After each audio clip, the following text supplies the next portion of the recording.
Good morning.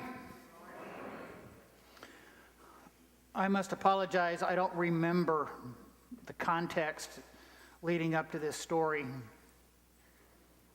I must say I don't remember the first half of the story, the setup of the story. I remember I was probably 6th or 7th grade. And my memory picks up, I was standing in my garage with my father.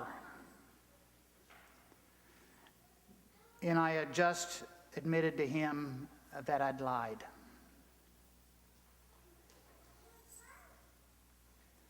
And I remember looking at his face and seeing on his face the hurt and the anguish and the pain of the realization that his son had lied.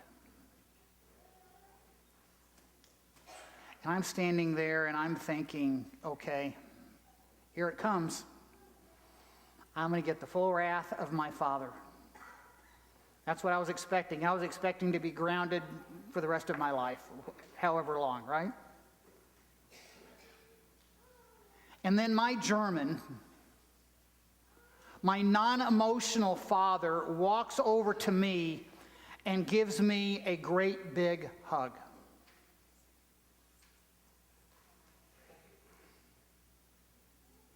It was grace. It was grace. There was no words. There was no condemnation. It was pure grace in the face of a hug. It's the same grace that a loving father gave his two disobedient, lying children in the Garden of Eden.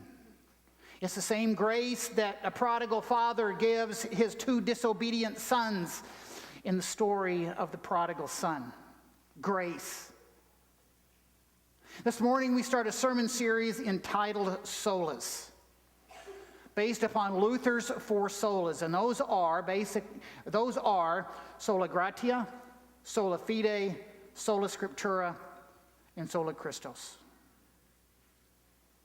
They form the basis of our Christian faith. They help answer the question, what does it mean to be a Lutheran? And we're going to look in these sermons, as Professor used to call it, the so what. That this is not just a nice mental exercise we're going to lead you on for the next 4 weeks, but it applies to our life and how we live our lives right here among people as followers of Jesus Christ. This morning, as you might have picked up, it's Sola Gratia. Now, if you don't know your Latin, the sola is a word that simply means only. So what we're talking about really is grace alone. Grace. Now, if you look grace up in a dictionary, one of those Bible dictionaries, you're going to get a definition something like this. It's God's undeserved favor towards sinners. Or if you look at another definition, it might tell you it's God's unmerited loving forgiveness and his disposition toward his rebellious children. But see, I think we get too hung up in definitions, because it's easier to look and see what grace is in the Bible, because it is in the Bible. Grace is not something that Paul thought up. Grace is all through the Bible. It's the thing that weaves through the Bible with the story of Jesus Christ. Grace is, as I said before, grace is a father in face of his two lying children, weaving them clothes in the Garden of Eden. Grace is Yahweh coming to his people even though they're enslaved in Egypt, and even though while they're in Egypt they're worshiping the Baals and the false gods in Egypt. God comes to them and leads them out to freedom. That's God's grace. God's grace is him coming to his children who he's led out of Egypt and brought to Mount Sinai, who's heard and saw his presence on Mount Sinai and said, yes, we will follow these commandments. Yes, we won't have any other gods before us. We'll worship you only, and then turn around and make a golden calf. Grace is God coming to them anyway and saying, you're my children. You're still my children. Grace is David. If you don't ever want to look and see somebody in the Bible who has it down on how to really foul up their life, go read about David, because David's got it all. But yet in the midst of all these foul-ups of his life that David dumps on his life, God still comes to him and says, a man after my own heart. Grace is God coming to his people who are rebellious, whose people who disobey, who people will sit here and say, over and over they say, we won't do this again, and then go out and do it again. It's God coming to them and saying, you're mine, you belong to me. Grace is God dealing with his people. And grace, by definition, is what God does. Make sure you catch this. Grace is what God does. It's not what we do. It's what God does. Grace is all God, none of us. If you try to add to grace, it's not grace. You try to improve on grace, it's not grace. If you try to sit here and say, well, I'm going to make a decision for God, that's not grace anymore. That's you. My favorite one is people will come in and we'll be sitting there and talking in conversation. And we get to it very different ways, but they'll sit somewhere in the course of a conversation, they'll say, I believe, but I try to be a good person. Or I try to be a good person, get stuck somewhere in the conversation. If I try to be a good person is stuck somewhere in the conversation, it's not grace anymore. If you sit and you think, well, I start it and God finishes it, that's not grace anymore. If you're sitting there thinking, well, God handles the big stuff and I'll handle the small stuff, that's not grace anymore. I'll say this again, grace is all God. Grace is what God does for us. If you try to put anything with it, it's not grace by definition. It's God's favor, not your actions. It's God's loving kindness, not what you think. It's his disposition towards you. It's not your behavior. It's God's grace. Grace is all God.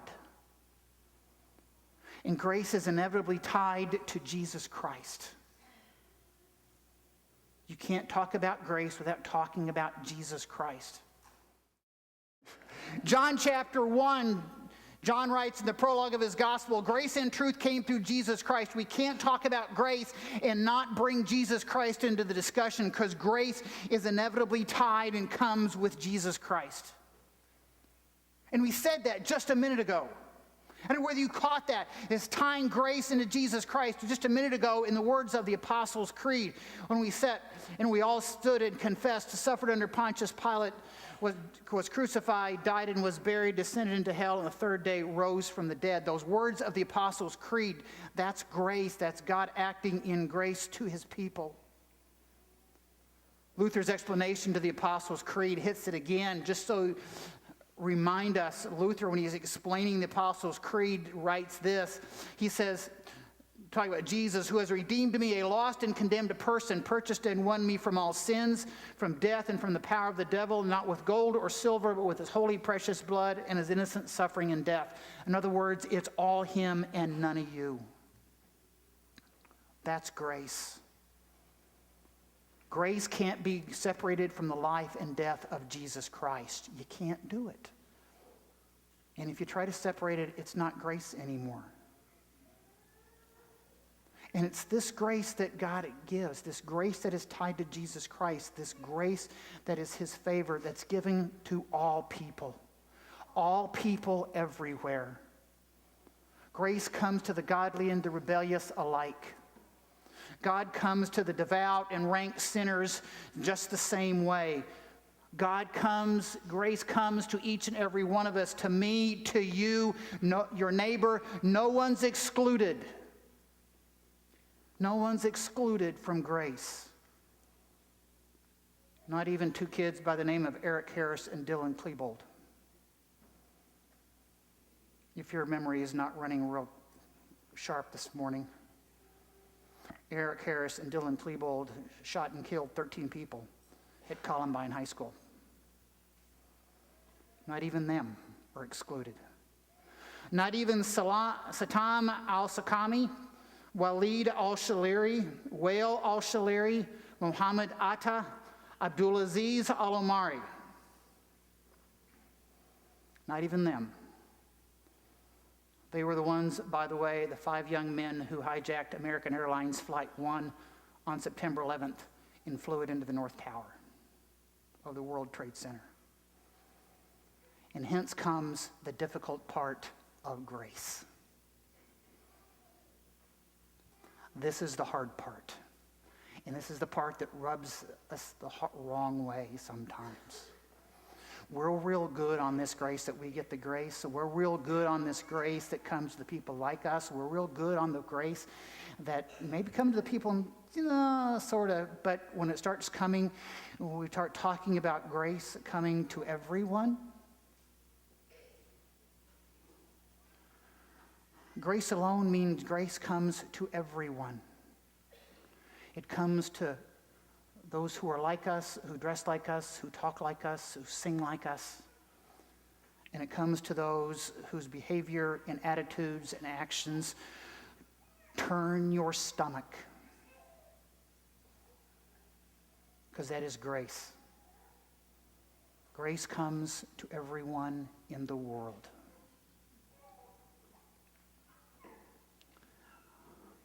But as I said, I had a seminary professor kind of drilled into my head. He was really good about it. About this point in the service, in a message or a class, he would say, "So what? So what?" And the so what's this?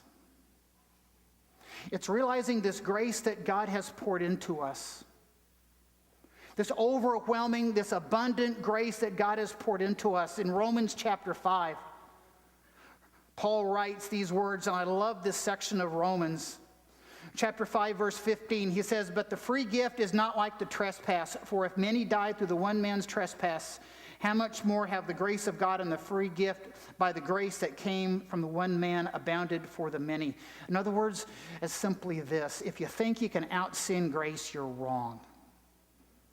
No matter how big your sin, no matter how big the mess of your lives runs, grace is greater. Grace is bigger. Grace pours into us. And it's this overwhelming, this superlative grace. If you read down through Paul's letters, sometimes you don't get the sense in English. But what Paul does in many cases is Paul makes up words. Super, hyper, abundant, overflowing grace. He starts throwing words together because he can't find the words to describe grace, so he just makes stuff up to describe this overwhelming, this radical, life-altering flood of grace that he pours into us. As it pours into us, it changes who we are. Many of you heard me use this illustration. What happens if you put 5 gallons of water in a 3-gallon bucket? It's going to overflow. What happens if you pour God's grace into us? It's going to overflow and overflow to those who are around us. And overflow to the people that are right next to us. And this is the other difficult part of grace, because we tend to think, in one of two ways. One way, I think, when we talk about grace overflowing and grace overflowing to the people around us, we think of the people who are nice to us and the people we like and the people who are like us and the people that are the good people, the safe people, the polite people, the friends we have, and grace overflowing to them, and that's fine. That's okay. I don't think it's necessarily grace, but I'm not going to argue with you. But the other side of this is we tend to think of grace in the theoretical. We get to this point, we think of grace in the theoretical and the abstract. You don't see grace is to the person who's right in front of us, that God places right in front of us. It's husbands and wives dealing with one another in grace. It's grace to that person who's in the office next to you that drives you crazy. It's grace to that person as you're going in school, and there's that one person who's there who's just a little different, right? They're just a little different. Grace is how we act and behave to them. Grace is how we deal with people in Walmart on a Friday. Or maybe how we, they got you there on that one. Now I'm rubbing something. Now we're going someplace, right? Or maybe grace is how we deal with people at Walmart on the Friday after Thanksgiving, right? Grace is how we deal with people we're trying to get down Kings Highway at 5 o'clock. And the insane drivers you run. Grace extends to how we live in our car. Grace is dealing with the people that God brings you right in front of you. Right in front of us. And it might be friends, it might be people that we know, it might be the nice people in the world, but it might be the other side of the world, that other people that we don't think about, that we don't want to think about. Because God delivers grace to them. Remember what I said, God gives grace to everyone. Rank sinners and the devout alike. And he gives grace to everyone. He pours grace into us, his family of God, that when we show that grace, we're showing that grace in exactly the same way. We show grace to everyone. Because again, it's not about you, it's about God. It's what God has poured in to your life.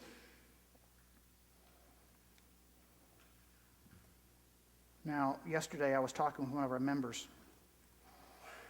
And they'd asked me a question, and I said, well, basically you need to listen to this sermon and the next week's sermon because it's going to really answer your question. And that they came back and says, but, okay, I gather all this about grace, but what about those people who aren't saved?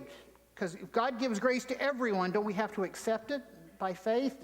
And what's the thing about some accepting by faith and some not accepting by faith? And I said, teaser.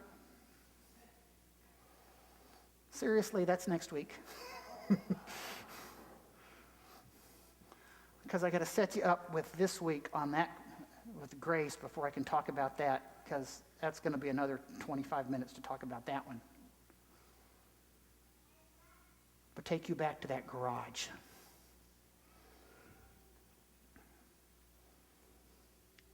Where a sixth grade boy is standing in front of his father, mindful of the mess that he's made in his life and mindful of the mess that he's given to his dad. And his dad comes and gives him a hug. That is your Father in heaven. Despite the mess we have in our lives and despite what we've done to our lives and how we've rebelled, his grace stands. And he comes in his grace and comes and wraps his arms around us and says, "You're mine. You're mine." And it changes our relation with him, and it changes our relation as we go out into the world. Bow your heads. Father in heaven, we give you thanks this day for this grace, this abundance of grace, this overwhelming grace of God that you pour into us. We ask that you would let it take root in us, let it seep into us, let it be with us, that it changes who we are and how we live. Let us come to you not as realizing it's all you and that we've just messed life up, but it's your grace. But fill us with that grace and fill us who we are as we go out into the world, yes, even to Walmart on Friday, that we can live that grace out even there. Amen.